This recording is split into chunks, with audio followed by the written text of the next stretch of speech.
आज जब विधानसभा का इजलास शुरू हुआ तो कुछ ही उर्सा हुआ तो मुझे फ़ोन बजने लगे। मैंने सोचा कि कोई इमरजेंसी होगी और इसलिए मैंने पास लेके फ़ोन रिसीव किए। दो कॉलर्स थे, एक था एजाज़ अहमद खान, दूसरा था इम्तियाज़ अहमद खान। उन्होंने कहा कि हमारे दो बच्चे नवीद खान और अदनान खान, उनको किसी चंडीगढ़ वाली एजेंसी ने थाईलैंड प्राइवेट नौकरी के लिए लिया हुआ था, लेकिन थाईलैंड पहुंचते ही उनको ज़बरदस्ती की गई किसी बॉर्डर को क्रॉस करने के लिए। जब वो म्यांमार बॉर्डर पर पहुंचे तो उन्होंने एहतजाज किया। वहाँ और जवान हमारे मुल्क के शायद थे, वो वहाँ मौजूद थे, उनने उस एहतजाज में वो भी शामिल हुए और कोस्ट गार्ड हरकत में आकर उनने उनको अपनी तहवील में उनकी हिफाजत के लिए ले लिया। मैंने ये पॉइंट ऑफ इंफॉर्मेशन इसलिए उठाया क्योंकि चीफ मिनिस्टर साहब बैठे थे इजलास में, ताकि ये मसला मिनिस्ट्री ऑफ एक्सटर्नल अफेयर्स के साथ उठाया जाए और इन बच्चों को बहिफाजत अपने घरों में वापस लाकर घर वालों को राहत दी जाए। ये हमारे बच्चे हैं। जहाँ तक हमारी सरकार का ताल्लुक है, चीफ मिनिस्टर साहब ने मुझे भरोसा दिया, उनने डिटेल दे ली, असेंबली सेक्रेटरी ने डिटेल दे ली। मुझे लगता है हमारी गवर्नमेंट एक इफेक्टिव गवर्नमेंट है, इनको वापस लाने में अपना किरदार अदा करने में कोई दकीका फरागुज़ाश्त नहीं करेंगे।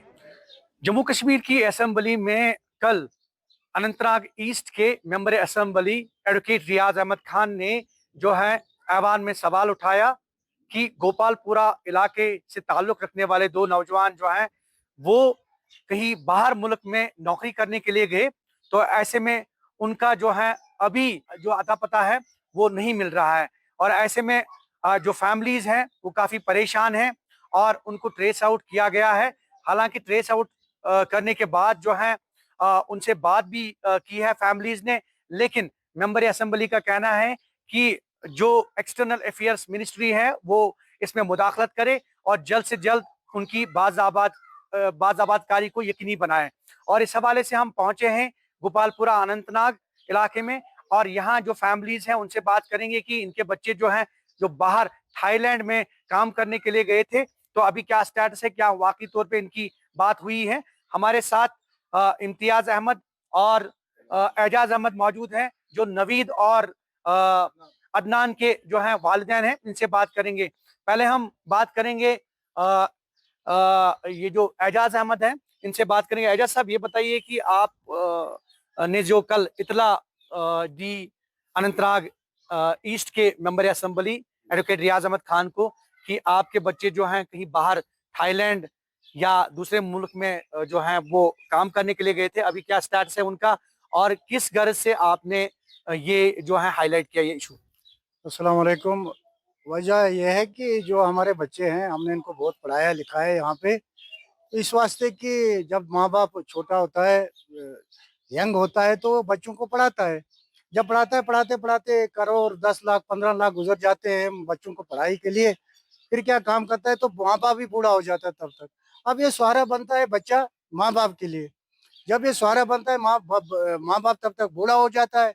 अब ये सहारा बनता है बच्चा है। जब यहाँ पे नौकरी नहीं मिली, काफी कोशिश के बावजूद जब यह यूथ यहाँ पे अनएम्प्लॉय हो गया, तो जो ये हमारे बच्चे हैं जम्मू कश्मीर के, बेचारे हमारे मुल्क के बच्चे हैं, हिंदुस्तान के बच्चे हैं, ये जाते हैं बाहर मुल्कों में जॉब करने के लिए बेचारे, इस वास्ते कि हमारा घर भी चले और हम भी चले। हमें पढ़ा है लिखा है यहाँ पे, तो हम भी जाएं वहाँ पे कुछ करें, अपने घर वालों के लिए अपने लिए कुछ करें, ताकि हमारी भी रोजी रोटी चल सके, हमारी भी जिंदगी आगे गुजर सके। तो इसी इसी तरह से हम जो हमारी कंपनियां हैं वहाँ पे चंडीगढ़ में है या जम्मू कश्मीर में हमारी कंपनियां हैं, कुछ कंपनियां ऐसियां हैं जो इन बच्चों को बेचती हैं, लेकिन उनका वो ख्याल नहीं रखती है।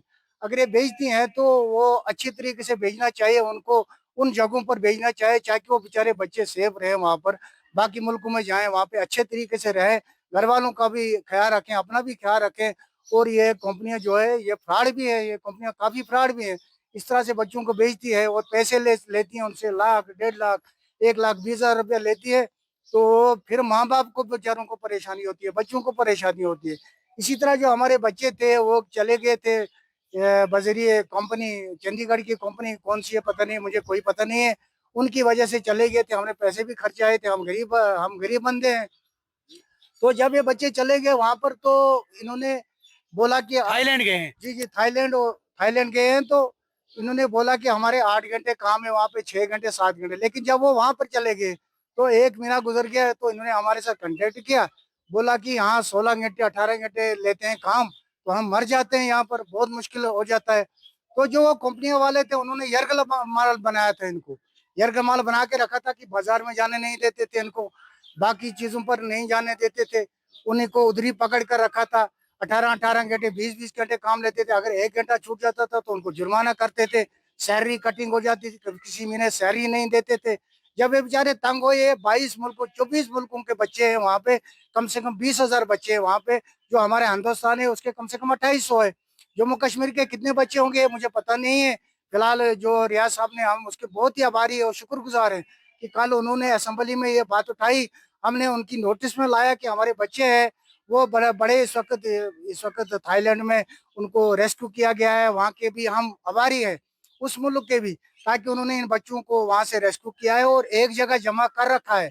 हमारी कल अभी उनसे अभी कहाँ हैं आपके बच्चे, बात हुई उनसे? जी जी, कल शाम को हमारी बात हुई, कल शाम को उनके साथ बात हुई हमारी, और उन्होंने बोला कि हम सेफ हैं। हम इस गवर्नमेंट के भी बड़े शुक्रगुजार है कि इन्होंने हमारे अपने पास रखा है, वहाँ पर खाना भी देते हैं और बोलते हैं आप बैठो आराम से, जब तक 2-3 मुल्कों के क्या बच्चे। क्या चाहते हैं अब, आप क्या चाहते हैं? हम यही चाहते हैं कि हम बहुत आभारी हैं अपने चीफ मिनिस्टर साहब के और रियाज साहब के, जो हमारे एमएलए साहब है कंसर्न, जो ईस्ट मटन के हैं, जो कॉन्स्टिट्यूंसी शांगस के हैं, हम उनके बड़े आभारी हैं कि उन्होंने ये मसला जो है चीफ मिनिस्टर साहब के साथ उठाया, और ताकि ये बच्चे सेहत सलाम, जम्मू कश्मीर के बच्चे, हमारे हिंदुस्तान के बच्चे, ये तो क्या आपके बच्चे अभी सेफ हैं, उनसे बात वगैरह हुई? जी जी, कल शाम को हमारी उनके उनके साथ बात हुई, वो बिल्कुल सेफ है, उनको कोई डर नहीं है, कोई हिसाब किताब नहीं है, सिर्फ कंपनियां गवर्नमेंट ने बंद की है वहाँ पे, थाईलैंड की कंपनियां, और इनको रेस्क्यू किया है, एक जगह जमा है, और इंशाल्लाह ताला 2-3 दिन तक ये दोनों बच्चों के वालिदैन हमारे साथ मौजूद हैं। आप अपना नाम बताइए। इम्तियाज अहमद। इम्तियाज साहब, आपका बेटा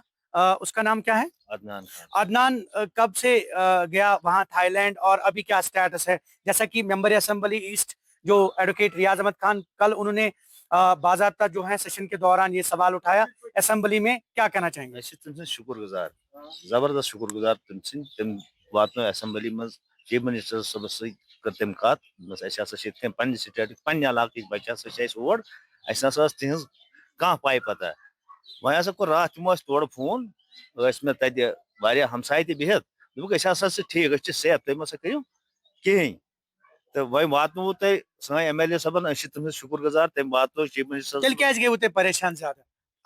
पाई पता कहें।